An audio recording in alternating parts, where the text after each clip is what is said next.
Our secret taste recipe is to cook with lemon care. Kutties Healthy Samayal. Hello friends, welcome to Kutties Healthy Samayal. Be positive, be healthy. நாம் இன்றைக்கி ரொம்ப டிஃப்ரெண்ட்டான டேஸ்டியான லட்டு எப்படி செய்யுதுன்னு பார்க்கலாமா? அதுக்கு முன்னாடி நம்ம சேனலை சப்ஸ்கிரைப் பண்ணாதவங்க சப்ஸ்கிரைப் பண்ணிவிட்டு பக்கத்தில் இருக்க பெல் பட்டனை கிளிக் பண்ணிக்கோங்க. ஆல் ஆப்ஷனை கிளிக் பண்ணுங்கள். அப்போ தான் நாங்கள் போடுற எல்லா வீடியோஸோட நோட்டிஃபிகேஷன்ஸ் உங்களுக்கு வரும். இது வரைக்கும் சப்ஸ்கிரைப் பண்ண எல்லாருக்கும் தேங்க்யூ ஸோ மச்.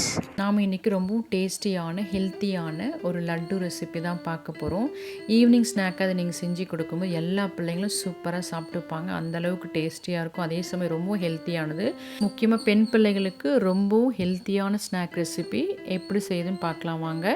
இதுக்காக நான் இன்றைக்கி 1 கப் அளவுக்கு உளுந்து எடுத்திருக்கேன். உங்ககிட்ட கருப்பு உளுந்து இருந்தால் நீங்கள் அது கூட எடுத்துக்கலாம். அதுவும் ரொம்ப ஹெல்த்தியானதான். இப்போ இதை நல்லா நம்ம வாஷ் பண்ணி ட்ரை ரோஸ்ட் பண்ணிக்கலாம்.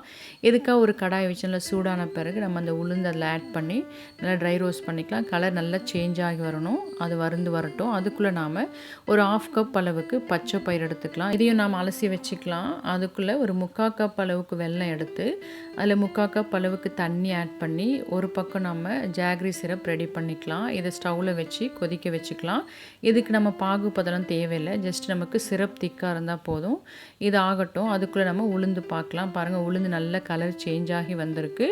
இது நமக்கு போதும், கருகக்கூடாது. இப்போ நம்ம இதை ஒரு பிளேட்டில் ட்ரான்ஸ்ஃபர் பண்ணிக்கலாம். இதை ஆறட்டும். அதே கடாயில் நம்ம அலசி எடுத்து வச்சுருக்க பச்சை பயிர் ஆட் பண்ணி நம்ம வறுத்து எடுத்துக்கலாம். நம்ம கடாயில் எல்லாத்தையுமே அலசி ஈரத்தோடு ஆட் பண்ணுறோம். அதனால தான் அந்த கடாயில் கொஞ்சம் ஸ்ட்ரெயின் ஆன மாதிரி இருக்குது. இப்போ நம்ம அந்த பச்சை பயிரும் வறுத்தாச்சு. இதையும் நம்ம அந்த பிளேட்டில் ஆட் பண்ணி ஆற வச்சுக்கலாம். அடுத்து அதே கடாயில் 2 tablespoon cooking rice add பண்ணி நல்லா வறுத்துக்கலாம். இதையும் நான் அரிசி தான் ஆட் பண்ணுறேன். இப்போ அரிசி நல்லா நமக்கு பொரிஞ்சு வந்திருக்கு. இப்போ இதையும் நாம் இந்த பிளேட்டில் ட்ரான்ஸ்ஃபர் பண்ணி ஆற வச்சுக்கலாம். அதே கடாயில் 2 டேபிள் ஸ்பூன் அளவுக்கு எள்ளு ஆட் பண்ணி வறுத்துக்கலாம். என்கிட்ட இன்றைக்கி வெள்ளை எள்ளு தான் அவைலபிளாக இருந்து, ஸோ அதை ஆட் பண்ணிவிட்டேன். எந்த எள்ளாக இருந்தாலும் பரவாயில்ல. இப்போ இது நல்லா நம்ம பொரிஞ்சு வர அளவுக்கு வறுத்து இதையும் நம்ம பிளேட்டில் கொட்டி ஆற வச்சுக்கலாம். இப்போ நான் இந்த கடாயை கொஞ்சமாக வாஷ் பண்ணிட்டேன். ஏன்னா தேங்காய் நம்ம வறுக்க போகிறோம். ஒரு 1/2 கப் அளவுக்கு தேங்காய் துருவல் ஆட் பண்ணி நான் கலர் மாறாமல் வறுத்து எடுத்துக்கிறேன். இல்லை உங்கள்கிட்ட டெசிகேட்டட் கோகோனட் இருக்குன்னா நீங்கள் அதை கூட ஆட் பண்ணிக்கலாம். ஏன்னா நமக்கு கோகோனட் கொஞ்சம் ட்ரையாக இருக்கணும். அப்போ தான் நமக்கு லட்டு 2-3 டேஸ் கூட கெட்டு போகாமல் இருக்கும். இப்போ இதையும் நம்ம வறுத்தாச்சு. இதுவும் ஆறட்டும். இப்போ நமக்கு தேவையான எல்லா இன்க்ரீடியன்ஸும் ரெடியாக இருக்குது. எல்லாமே நம்ம வறுக்கும்போது லோ டு மீடியம் ஃப்ளேம் வச்சு தீஞ்சு போகாமல் வறுத்து எடுத்துக்கணும். அப்போ நமக்கு டேஸ்ட்டாக இருக்கும். வெல்லம் சிரப்பு திக்காக காய்ச்சி வடிகட்டி வச்சுருக்கேன். தேங்காயை நம்ம நிறம் மாறாமல் தீஞ்சு போகாமல் நம்ம வறுத்து வச்சுருக்கிறோம். ஸோ எல்லாமே இப்போ ரெடியாக இருக்குது. ஃபர்ஸ்ட் நம்ம பச்சை பயிறு, உளுந்து, அரிசி சேர்த்து அது கூட 2 ஏலக்காவும் சேர்த்து அரைச்சி எடுத்துக்கலாம்.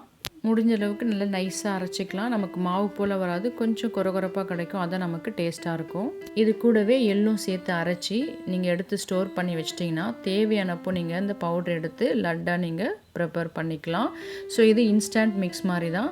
இது போல் நீங்கள் ஒரு பாட்டிலில் ஸ்டோர் பண்ணி வச்சிட்டிங்கன்னா தேவையானப்போ யூஸ் பண்ணிக்கலாம். இது போல் நீங்கள் ஸ்டோர் பண்ணுறதா இருந்தால் அதிக அளவில் அரைச்சி எடுத்துக்கலாம். ஆனால் ரேஷியோ மட்டும் மாற்றாமல் அதே போல் அரைச்சிக்கோங்க. அப்போ தான் நமக்கு அந்த டேஸ்ட் நல்லா கிடைக்கும். இப்போ இந்த பவுடரை நம்ம ஒரு பவுலில் ட்ரான்ஸ்ஃபர் பண்ணிக்கலாம். அடுத்ததாக எள்ளு அரைச்சிக்கலாம். எள்ளு நான் இன்றைக்கி தனியாக தான் அரைக்கிறேன். நீங்கள் ஸ்டோர் பண்ணுறத ஒன்றா சேர்த்து அரைச்சிக்கலாம். அடுத்த எள்ளும் அது கூட 2 டேபிள் ஸ்பூன் அளவுக்கு அந்த மாவும் ஆட் பண்ணி அரைச்சிக்கிறேன். இப்போ எள்ளு பவுடரும் ரெடி ஆகிடுச்சு. இதையும் நாம் அந்த பவுடரோட கொட்டி மிக்ஸ் பண்ணிக்கலாம். நல்லா மிக்ஸ் பண்ணி விட்டுக்கோங்க, எல்லாம் கலந்து வரும்படிக்கு. இதில் நம்ம வறுத்து எடுத்து வச்சுருக்க தேங்காயும் ஆட் பண்ணி நல்லா மிக்ஸ் பண்ணிக்கலாம். எல்லாம் ஒன்றா கலந்து வரும்படிக்கு மிக்ஸ் பண்ண பிறகு நம்ம எடுத்து வச்சுக்க வெல்லம் சிரப்பை கொஞ்சம் கொஞ்சமாக ஆட் பண்ணி நல்லா பிசைஞ்சிக்கலாம். உளுந்து, பச்சை பயிறு, அரிசியில் நம்ம அரைக்கும் போது கொஞ்சம் டைம் எடுத்து தான் அரைக்க முடியும், அது பவுடர் ஆகிறதுக்கு.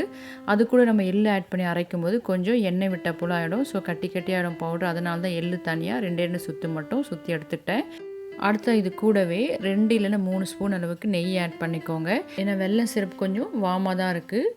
ஸோ அது கூட நம்ம நெய் ஆட் பண்ணி மிக்ஸ் பண்ணும்போது நல்ல ஃப்ளேவர் நமக்கு நல்லாயிருக்கும். நெய்யும் நல்லா கலந்து வந்துடும். அவ்வளோதான். நம்ம இப்போ தேவையான சைஸில் லட்டுகள் பிடிச்சிக்கலாம். உங்களுக்கு எந்த அளவுக்கு சைஸ் வேணுமோ அந்த அளவுக்கு நீங்கள் லட்டு ரெடி பண்ணிக்கலாம். நான் இன்றைக்கி மீடியம் சைஸ் தான் செய்கிறேன். நான் இன்றைக்கி ஆட் பண்ண வெல்லம் சிரப்பு கரெக்டாக இருந்து பிடிக்கிறதுக்கு. மேபி நீங்கள் வெல்லம் சிரப்பு அதிகமாக இருக்குன்னு ஃபீல் பண்ணிங்கன்னா நீங்கள் கொஞ்சம் எடுத்து வச்சிடலாம். இதில் ஆட் பண்ணுற வெல்லம் உங்கள் டேஸ்ட்டுக்கு ஏற்றா போல் கூடவோ குறைவோ ஆட் பண்ணிக்கோங்க. நான் இன்றைக்கி ஆட் பண்ணியிருக்கிறது உங்களுக்கு மீடியமாக இருக்கும். நீங்கள் நிறைய சாப்பிடுவீங்கன்னா 1 கப் வரைக்கும் கூட நீங்கள் வெல்லம் ஆட் பண்ணிக்கலாம். இது போல் நம்ம லட்டுகளை ப்ரிப்பேர் பண்ணி வச்சிட்டோம்னா 2-3 டேஸ் கூட கெட்டு போகாது. ஏன்னா தேங்காய் நம்ம ட்ரையாக தான் ஆட் பண்ணுறோம். பிள்ளைங்களுக்கு ஸ்கூலுக்கு கூட நீங்கள் ஸ்நாக்ஸாக கொடுத்து விடலாம். ரொம்பவும் டேஸ்டியாக இருக்கும், ஹெல்த்தியானதும் கூட. அதே போல் நீங்கள் அந்த பவுடரும் நீங்கள் இன்ஸ்டன்ட் மிக்ஸ் போல் அரைச்சி வச்சிட்டிங்கன்னா நீங்கள் தேவையான அளவு எடுத்து அதோட வெல்லம் சிரப்பும் தேங்காய் மட்டும் ஆட் பண்ணி இது போல் லட்டுகளாக பிடிச்சி நீங்கள் பிள்ளைங்களுக்கு கொடுக்கலாம். ஸோ இது ஒரு இன்ஸ்டன்ட் மிக்ஸ் போல் ரெடி பண்ணி வச்சுக்கலாம். இன்னும் நாம் டேஸ்டியாக செய்யறதுக்கு இந்த லட்டுகளை இது போல் தேங்காய் துருவலை நல்லா உருட்டி எடுத்திங்கன்னா தேங்காய் துருவலை நல்லா அதில் அப்படியே பிடிச்சிக்கும். அப்போ டேஸ்ட்டு இப்போ வந்து ரொம்ப சூப்பராக இருக்கும். இப்படி கூட நீங்கள் செஞ்சு வச்சுக்கலாம். பட் நீங்கள் ஸ்டோர் பண்ணுறதா இருந்தால் இது போல் செய்யாதீங்க. உடனே நீங்கள் சாப்பிட போகிறீங்கன்னா இது போல் தேங்காய் துருவலில் பெரட்டி எடுத்துக்கலாம். இந்த லட்டு ரொம்பவும் ஹெல்த்தியானது. முக்கியமாக பெண் பிள்ளைகளுக்கு இடுப்பு எலும்பு வலுப்பெறும். எல்லா பிள்ளைங்களுக்குமே இது செஞ்சு கொடுக்கலாம். சாதாரணமாக நம்ம வெறுமனே உளுந்து லட்டு செஞ்சு கொடுத்தோம்னா நிறைய பிள்ளைங்க அதை விரும்பி சாப்பிட மாட்டாங்க.